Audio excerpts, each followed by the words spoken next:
is going on, everybody? This is episode 3 of the BuyBotPro sort of mastery 3-part series. Had to redo this video because it didn't upload before, so sorry about the delay on that, but let's get started. For anyone that's joining us after and doesn't really care that it took a week late. So what we're going to be doing in this video is I'm going to be going over everything that I use. So basically it's like, I'll call it advanced strategies, but ultimately they're just going to be whatever they're advanced in terms of I've critiqued all of the settings and everything that's available down to what I feel is important for the way that I do Amazon. And that then means that that is my advance because it saves me more time, it gets the best results, yeah. It also looks for little indicators, for example, to make sure the product's okay. I basically refined everything down and it becomes an advance because it is tailored to me. So everyone's going to have their own strategy as an advanced, a seller that's moving towards that direction. And so where I've obviously put advanced, there's probably not a massive amount that's different to the intermediate and some of the beginner stuff. It's just what I focus on, literally as if I'm starting from the beginning. I'll go through this this product as if it was me and why I look at certain things and basically everything that I do, but I will not touch on anything else. So if I miss a lot out, that is because I've refined everything I do down to a point where I focus on these key areas and then nothing else, because otherwise you can spend far too long looking over data and really isn't, is that effective time that you're using, and are the results going to improve by adding things? You could play around with it forever and trying to find a perfect fit, but once you've got a good fit, I find it's probably best is to stick with that unless things start not to work out for you. So let's get started. So I just found an Oral-B product that looks like it could be a bundle, the right price. Well, it's a bundle, obviously. It's the right price, pack of 3, not that I know where to source this from or anything. I just found the product that basically, there's obviously the normal keeper down there that doesn't have Amazon on, okay? So I wanted to find one that had sellers, that had, the price was decent enough, and Amazon went on it. I wanted to find something kind of relatively standard to what you would find in most deals. So we're going to go ahead here and look at this. So the first thing I'm going to do is get rid of this BuyBotPro Island. I do not use that. Of course, you can turn it off in the settings. I just click the X for now. So let's go ahead here and say you can get, £4 for these. I don't actually know, but it's an example. I don't ever worry about the quantity. Straight away, I'm whacking 20% in here, okay? And then I'm analyzing. So irrelevant of whatever the product is, I'm always putting in 20 or 0, just in case the settings behind this listing are incorrect, and if I leave it blank, it actually gives me the wrong figure, because if I do 1,000 sort of analyses, whatever, if that's even a word, it might be that now and then the VAT's defaulted wrong on the listings. Whoever created the listing defaulted it wrong, so I always override every single time. Obviously I click analysis. I don't really ever look at can I sell this, hazmat, because usually I can sell all that kind of thing, but it's there anyway. You don't have to, it takes you 1 second to glimpse it. There's no point hiding it. Just leave it there to check. Cool. So the only other thing I'll do just before I start going into all the profit and everything is just quickly looking here, does the title look correct? Will be just checking the product here. If there's more pictures, I'll make sure that they all match. There's not like a pack of 6. You find that a lot. I'll do a quick glimpse. Download down. Obviously, that's just one here. I'll go pack of 3, 75 CL. Is there, milliliters. Is there anything here that says otherwise? No. Fine. We use that. Just double check there's no conflicting information. Come to the pack of 3 choose. Perfect. And the rest is just detail. Cool. Move on. So all I want to look at is now straight away I'm looking at this. Okay. So I'm looking at the ROI and the profit. So realistically, I don't necessarily worry about the ROI as long as the profit to me looks good, because the ROI could be 5%, but if I can buy it for like 10p and sell 1 million of them, it's worth doing. And if I've got a lot of capital available, let's say it's after Q4, got a lot of money, you've done a good Q4, then I might be like, well, it's better to get some profit from something than leave it in the bank, yeah? So that's why I don't always look at ROI, I always look at the profit, because I know what I paid. And if you could only sell 2 a month, then, do you really want to be wasting your time doing it? Maybe not. Maybe as a new seller, you want to get started. you want to start getting some sales going and some profit, yes, maybe it's worth it. But for me, I'd always be picking already, before going onto a listing like this, I would have already looked quickly at the keeper chart. Obviously there's a BuyBotPro integrated version of it here, which is obviously free with BuyBotPro, where keeper, the traditional one, you've got to pay for separately. I've always just, before BuyBotPro, this is what I used to use, so I've just kept it. But it's exactly the same, so I would suggest just to use this instead of subscribing to keeper, because you get obviously everything else. So so I'll quickly glimpse this, and I just want to double check all time. So first thing I'm clicking is all time, whatever it ends up defaulting to. And all I am quickly looking at here is I'm making sure that there has not been like a massive prolonged period of flatline, like one seller. Even though I know Oralby's not probably selling on here and stuff, but that's just one of the things I quickly look at. So I click all and look for any waterfall effect. And what that means is it basically kind of means like that. It goes from, it's quite this is almost where it's a bit difficult, because from 6 to 4 to 1 is not a massive jump, but if that it really does that all the time now. Reset, there we go. But if it's a lot higher, if it was up here at like 12 offers and it went down to a couple, that's what I'm looking for, and it to be very, very fast. Now I know that was what that was COVID, and so everything sold out. All these kind of products weren't essential. I don't think they were. Maybe they were, and it just took a long time to book in. But whatever happened, I know that if there's any waterfall effect, which is kind of like, imagine see this uptrend here, but imagine that's on the other side, so it's going down.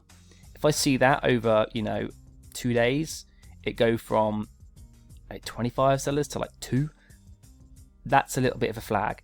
If it's right at the beginning, if it was like this is many, if it's like 4 years ago, probably wouldn't worry too much, as long as I know the brand. So have I sold similar products to this brand? I usually will stick along those lines, because then that way I know that, well, I've been fine with all those other brands for 2, 3, 4 years, whatever. Even if I sold only a couple, then it should then fall in line with the rest, because I haven't in line with that brand. If it's a new brand, I probably will spend a little longer double checking, and if there's any red flags at all on a brand new brand, I will not go for it. But where this could be a brand that you've sold different versions of it, because it's a gazillion different like mint flavor and all that, then yeah, it's had some more competition recently, and what you can see here, the price has dropped. So that's a good thing, because you've now got a bit of information to give you, okay, when it does get a little bit competitive, what happens with the price? Of course it's going to drop, but I want to see that now, rather than it being in here and not really buying it sort of over here and not really having any awareness of what it could be. So I quite like that, because in the future it could come back down to 20 sellers or like 17 or whatever, and I kind of can then gauge where the price would then be. And so you can start building a little bit of a blueprint, or like a story in your head of what's going on. And let's say this is profitable now, yeah, as of right now, $11.99. You can go, okay, well, I'll always go, what's the lowest it's ever sold at? So I'm looking down here, and it looks like it's about £9. Looking on here, £9 around here. So I'll always just go, okay, well, let's just put $9.99 in for a second, and I want to find out where my loss is, or my break-even point. So I believe it's about $8.99. Yep. So my break-even point, and I do have a prep fee in here of 36p. Now, some people have it higher, some people have it lower. That is what I have, just based on certain aspects of what I know I'll probably spend, and that doesn't include pallets. So all of that cost that I send in is not through Amazon, and so this is just for the actual prep on average. So I take that as an expense from gross at the end, which is kind of, well, that's how it works out, but I don't calculate it as part of the deal. I'm happy to, because I know if I send, if I could buy 500 of these and sell 500 of these, for example, then how many could I fit on a pallet? Probably like 5,000 or something. So and a pallet is like 50-60 quid. So that's where I know the strength is, and that's why I don't calculate it into one product, because it's very difficult to know what that cost would actually be as such. You could work it out in volume, go, okay, you could probably go, how many can I fit on a pallet? But then until you do it, you don't probably really know until you actually put these, fill up a whole pallet with it. So you kind of are doing guesswork, and you don't want to price yourself out of a product. By doing that, it's better to do it at the end and go, okay, well, this is my total sales, this is my total net profit, gross profit, this is my general expenses, and now this is one last hit. This is my pallet shipping, and then that is then the profit overall. That's how I play the game. not really against any one product. That's why I leave that out. But the only thing I do add in, obviously, is the prep fee, as I mentioned. Okay, so moving on. So we've just analysed it, and we've got $8.99 is the low. So actually, even if it does drop down to the lowest price, which is pretty much around that $8.99 mark, worst case, I could sell out at break even. You know, if push comes to shove, and I'm like, you know what, I've had a good ride. I've been selling it for profit for a couple of months. Maybe the price goes up. You know, it goes up, it goes back down, it goes up, and then after a while, someone ruins the listing. 6 months, 3 months, and it's down over here. Okay, well, I've actually made profit for however long you've been riding that roller coaster for, and therefore, this is probably a little bit easier to see actually on a yearly. You can see over here, but that was last September. So ever since then, you've been making profit. And yeah, it does go down to like 1080. So we can go ahead and just have a quick, you can just start playing around. So what you're looking for is you're trying to build a picture of an overall. 130, 32%, fine. So let's say you can ride it out for 6 months, because the last time it was down there was nearly a year ago. But let's just say 3 to 6 months.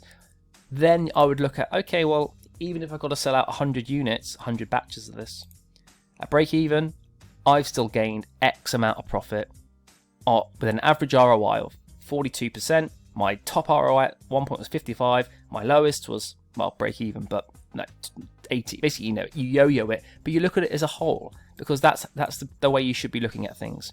And then in 6 months' time, 3 months' time, this kind of stayed at its lows for, it did go up and down, but it kind of stayed there for a good couple of months here, July, August, September, yeah, a couple of months. Then once it's sort of matured and sort of it's cleaned itself out with the people that just basically aren't making money, maybe you can start again and try it. Sometimes you can never do that. Sometimes you can. So you can yo-yo in and out of products as and when they become profitable again or not.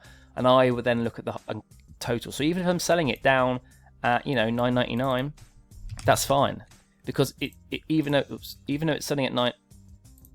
Why are you doing this to me? That's not right. Something's happened. I think it's still on MF. Don't turn off. Here we go. Even if you're making that, well, yeah, you are on this sale, but what's the accumulative sale total profit, and what's the accumulative every single sale you've ever had current ROI? Because obviously, if you sold 100 up till now, and then you start selling it at this, well, if you add 10 of these for 18%, what is still the average ROI? Well, it's not going to massively change, because 10 impacting 100 units that's already sold on an average scale, looking at averages, isn't going to be huge. Obviously, the more you do, then you might decide, what, it's not really going in my direction after a month, I might not sell it. But there is profit still there. But now what you've done is you built up a good understanding of the product. So over the long-term life of products and different products, if I found a 6-pack of this, very similar chart, I now have a blueprint to adopt against that new listing. And I already kind of can kind of predict, in a way, what it's going to do. It's not going to be exactly the same, but within the average spectrum, using averages, it should follow a trend similar to the other products, because it is the same thing. And the people that are buying from Amazon are pretty much the same people that will always buy. People that buy this at the 3-pack will probably buy the 6-pack, and so that's what I like to do. And that's why I don't really look at too much of this or the sellers. I will probably have a quick look at the sellers and just see, is there anyone like top heavy with stock, and if they're being really aggressive, if they were right down down here with like 500, then I'm pretty sure that price will not go up for a while, because they're clearly looking to do the volume game, which I understand because I've done it and do it. That they're happy to sell, basically lower the price, sell 500 in a month, that's at a pound profit, or 75p. That's like £400 profit or whatever it is. Well, if you do that against like 100 listings, you're in, your quid's in. So, but I understand this person here, he's got 100, but he's actually not the lowest, yeah. And so you can, obviously, I don't know what the buy price actually is for this product, but it's something that's kind of what I would use this for. And it's probably less relevant in seasonal times, because when it's seasonal and the that's the BSR, like here's 5,000, it's basically really very competitive, it sells decent, because Q4 is so much more explosive. Someone with 157, that could go in like 3 or 4 days.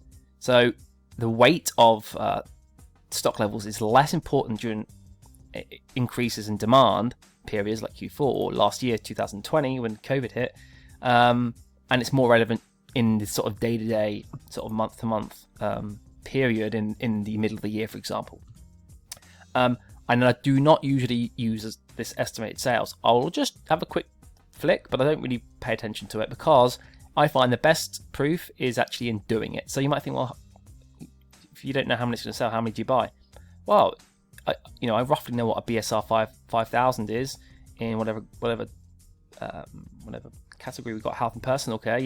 I've sold enough listings across the last 5 years to know roughly what I've sold. So many, 3 packs of toothpaste, I roughly can just go, okay, it's about 30. It could be 60, it could be 100, but it's not 3. And then I go ahead and buy, 20, so 60 units, 20 ASINs or whatever, 10 even. I send them in and I give it a go. And I do it quite, and these kind of products usually you can keep getting, even if they're off sale, maybe next week, you just put it on the reserve list and it'll come back, because these kind of products, day-to-day consumables, always go in and out of offer, and so you always can then get it again. And so that's why I kind of play that. And then getting the real data, it's like, I missed that. That was a great product. I only put 30 and it sold 30 in like 10 minutes. That happens. But keep it on your radar. Then the product will come back again. You go ahead and you buy 500. Yeah. So it does play long term like that. Again, looking, obviously, so what I do is I create, and also I don't just go blindly. Obviously, this is estimating, but I'll use this and look at the number of sellers and get a feel for the product and the sales off of this, off of the actual graphs and the number of new off account, basically. It's a new off account, buy box, BSR, and that's it. None of these, so you can see what I've turned on, and that's it. Nothing, no other. And obviously, I told you about this. Looking down here, nothing really important for me, and that's it.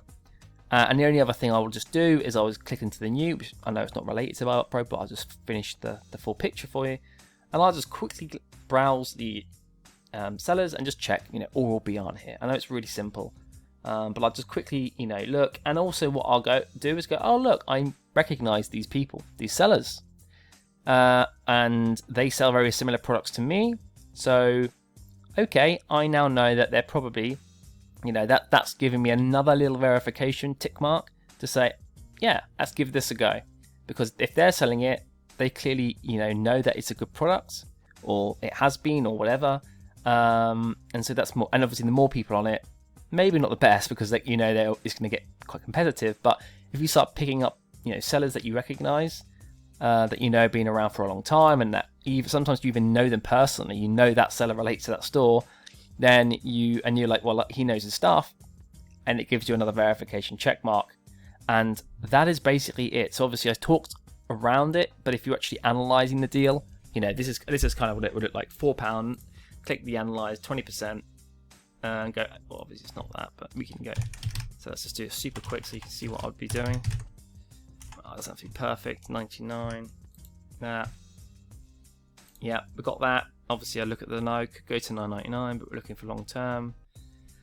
Probably sells a good couple of hundred a month, but let's just say 20. We're just getting our foot in the door. Yeah, look at the sellers quick, just one, but he's not the lowest, so he's not being too aggressive, but not too worried. 11.99 is still fine for me, even if he was there. So 20 ASINs worth is fine. Quickly to all time, make sure there's no anomalies. Right, that was COVID, so that's why I went to 0 sellers. It did drop there, which I can't even get, but again, I can't do that. But it's steps, so where there's steps of account goes down like that, that's fine. But I had to zoom in to see, perfect, because I wasn't sure there. But it looks fine. Again, here it's steps, so it looks quite concealed there, but it goes very down nicely, and it goes back up, and it doesn't have a drop off to like a line, like a massive one of those up things there, but the other way down. So that is what. Ignore the girlfriend, she's bringing me Cubanus and some chestnuts batonas, which is garlic bread, and 1 alus, 1 beer. See, you learn some Lithuanian at the same time. Beautiful. So anyway, guys, gonna leave it there because that is literally all I will do. So I've just run through everything real quickly and shown you everything I'll look at. Of course, you can add in whatever's important to you, okay? Because there's probably things in here that you actually like. I don't look at a lot of this stuff, but I would say look at it if you find it important. So buy box analysis, stuff like that. Profit margin, I don't really look at. Even the ROI, I don't really look at too much. I just glimpse it to give me a general overall perspective, like a clue. But the profit is more what I go for, because I already know what I'm paying for it, and I know if it's a fast seller, it's kind of irrelevant what the ROI is, because the ROI is just on one sale, and it's not always about that one sale. It's about what the cumulative sales can do for you. Anyway, gonna leave it there. Hopefully you liked it, and yeah, you just learned something new. Alus is beer in Lithuanian. See you guys on the next one. Bye.